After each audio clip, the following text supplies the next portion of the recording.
Hello guys, বৃষ্টির দিনে এই দেখুন খিচুড়ি রান্না হচ্ছে এখন। তো সেটাই আপনাদের সঙ্গে শেয়ার করছি। সব কিছুই যেখানে শেয়ার করি বন্ধুদের সঙ্গে, সব এটাও তো শেয়ার করতে হবে না।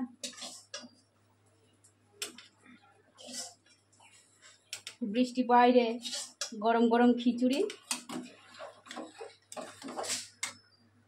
দেখা যাবে। এই দেখুন বন্ধুরা, খিচুড়িতে এবার সম্বারা দিচ্ছি। পেঁয়াজ, রসুন, শুকনো লঙ্কা, মুসুরির ডালে না একটু পেঁয়াজ রসুন দিলে না বেশি ভালো লাগে। এইভাবে একদিন করে খেয়ে দেখবে।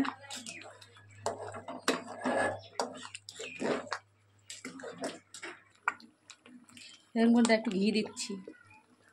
গরম গরম খিচুড়ি, ও বাবা, আর ঢেঁড়স ভাজা, পটল ভাজা, আর কিছুই না, খিচুড়ি।